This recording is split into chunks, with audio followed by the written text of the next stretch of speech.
कहीं न कहीं मोदी जी का इस तरफ इशारा तो नहीं है, जो हम कह रहे हैं कि भाई 2029-30 तक चाइना रहेगा नहीं, चाइना टूट जाएगा, चाइना का विभाजन हो रहा है। उसे रिफ्लेक्ट होने दें, इंडिया अमेरिका वालों को भी चाहिए, मगर मैं सिर्फ ये कह रहा हूँ कि आप इंडिया का इलेक्शन कमीशन देख लें।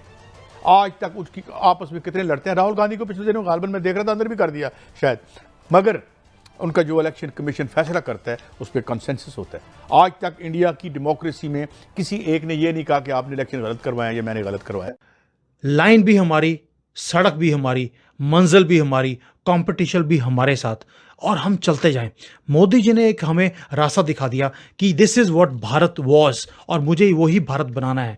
और भारत के बाद अब हमने अखंड भारत की तरफ चलना है।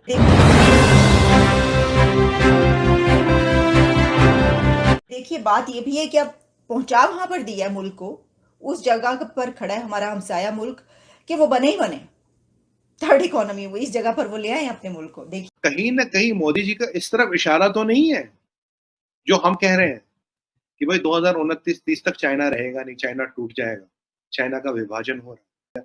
हाईएस्ट एफडीआई हमारे यहाँ आ रहा है, वी हैव बीटन चाइना, हमने कुछ नहीं किया।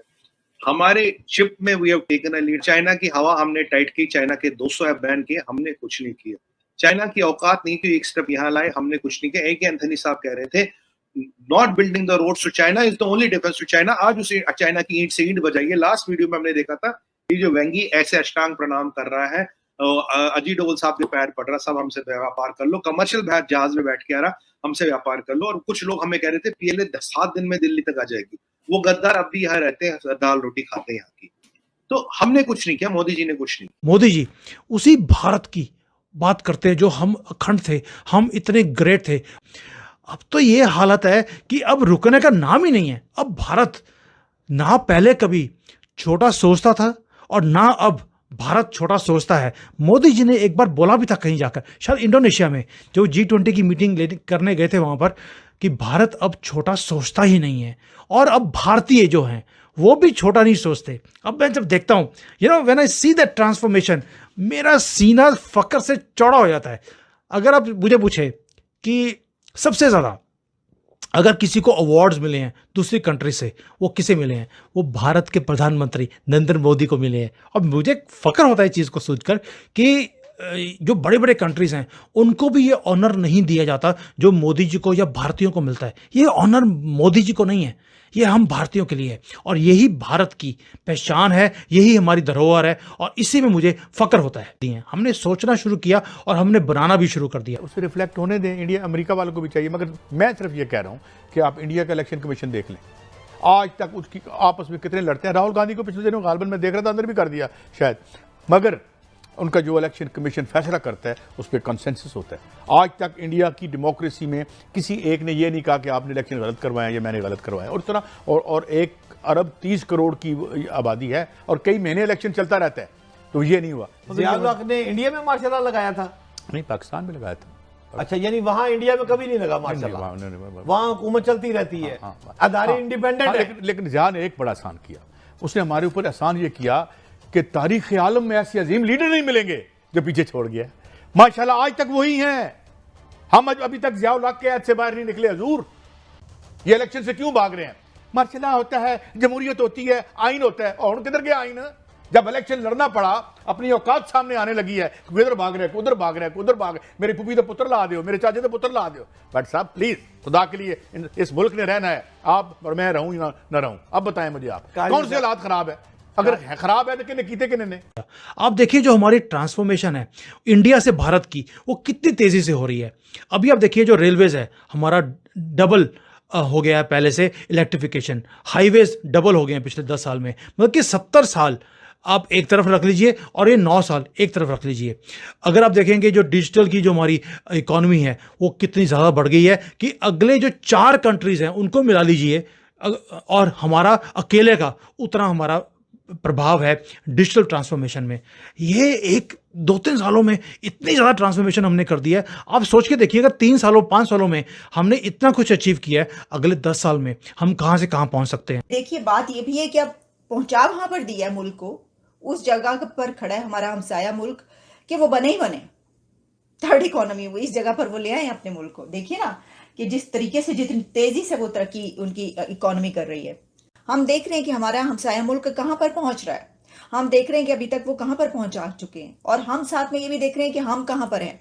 तो मेरा तो कहने का मकसद सिर्फ ये है कि इतने ही कॉन्फिडेंस के साथ, इतने ही जज्बे और जोश के साथ जो है, सिर्फ बातों की हद तक नहीं, हमें देखिए ना, अभी हमारे प्राइम मिनिस्टर क्या कहते हुए नजर आ रहे हैं कि भाई ये जो है, ये अगर दिवालिया हो जाता मेरे उसमें, तो मेरे तो मुंह पर काला धब्बा लग जाता, मेरी तो कब्र पर जो कतबा लगता उसके ऊपर भी लिखा होता कि इसके दौर में मुल्क दिवालिया हुआ था। तो इसलिए भाई पोले पोले हमने जो है वो कर कुर के कुछ मुल्क बचा लिया, डिफॉल्ट होने से बचा लिया कि कहीं हमारे मेरे नाम पर मेरे दौर में ऐसा ना हो। तो एक तरफ ये है कि मेरे दौर में दिवालिया ना हो, और दूसरी तरफ ये है कि ये कहा जा रहा है कि मेरे दौर में ही, मेरी थर्ड टर्म में ही ये थर्ड टॉप इकोनॉमी बनेगा दुनिया की।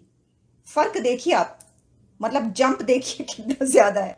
अब मैं इसको बोलता हूं, लाइन भी हमारी, सड़क भी हमारी, मंजिल भी हमारी, कंपटीशन भी हमारे साथ, और हम चलते जाएं।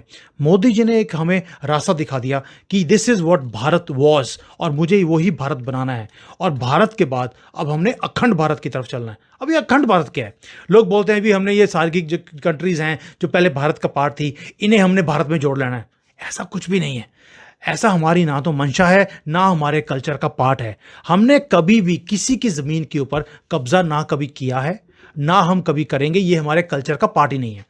हम अखंड भारत का कंसेप्ट क्या है? इट इज़ मोर ऑफ कि हम ट्रेड एक ही करेंसी में कर सकते हैं, जैसे यूरोपियन यूनियन है, और इसकी शुरुआत हो गई है। वो कैसे? अभी आपने देखा कि जो हमारा यूपीआई है वो भूटान में शुरू हो गया, ट्रांजैक्शन शुरू हो गई हैं। बांग्लादेश के साथ रुपी, इंडियन रुपी में ट्रेड शुरू हो गया है आज से। इसी को अखंड भारत बोलते हैं, जहां पर जो हमारी नेबरिंग कंट्रीज हैं उनके साथ हम लोकल करेंसी में काम करें, ना कि हम ये ट्रेड करें यूएस में या किसी और करेंसी में। इसी को अखंड भारत का कंसेप्ट बोलते हैं, जहां पर ये सारी कंट्रीज एक होकर एक ही करेंसी में काम कर रही हैं, अपनी लोकल करेंसी में। और करेंसी भी किसकी? भारत की। इसी को बोलते हैं ट्रांसफॉर्मेशन, नेबर्स फर्स्ट। हमें आपकी मार्केट की जरूरत है, ये चाइना बोल रहा है आपको। अब आप देखिए एक और चीज, जो अखंड भारत है इसमें एक और चीज हुई है, वो है कि जो नॉर्वे है उसने अपनी एम्बेसी मालदीव्स के अंदर और श्रीलंका के अंदर बंद कर दी, और उन्होंने बोला है कि इनकी जो एम्बेसी की जो एक्टिविटीज हैं, जिनको वीजा इशू करना है, किसी को कंसल्टिंग चाहिए, वो न्यू दिल्ली से होगी। ये अखंड भारत नहीं है तो क्या है कि दूसरे कंट्रीज की जो एम्बेसीज है वो बंद होकर अब भारत में खुलेगी, भारत से ही ऑपरेट होगी। इसी को अखंड भारत बोलते हैं। आप दुनिया देखिए कहाँ पहुंच रही है, दे आर गोइंग डाउन, और हमें देखिए। और अब तो सैटेलाइट्स का ये हालत है, हमने अपना चंद्रयान 3 भेज दिया। अभी इसी महीने में जो इंडोनेशिया है उसकी 7 सैटेलाइट्स हम भेजने वाले हैं। अभी कुछ महीने पहले शायद ब्रिटिश जो हमारे ऊपर हंस रहे थे कि इसरो बनाने की ज़रूरत क्या है, इंडिया इतना गरीब कंट्री है, उनकी सैटेलाइट्स 36 हमने भेजी, क्योंकि उनकी औकात नहीं थी कि सैटेलाइट्स को ऊपर भेज सके। रॉकेट बनाना उनके बस की बात नहीं है, हमसे लेते हैं आजकल। ये हालत है ब्रिटिशर्स की, जो हमारे ऊपर 200 साल रूल करके गए हैं धोखे से, और अब वो हमारे पास मिन्नतें डालते हैं कि प्रधानमंत्री मिलता नहीं है, हमसे उधार में लिया है, सैटेलाइट लॉन्च नहीं कर सकते, हमसे लॉन्च करवा रहे हैं। ये हालत है वेस्टर्न डेवलप्ड वर्ल्ड की, जो अब भारत में आते हैं।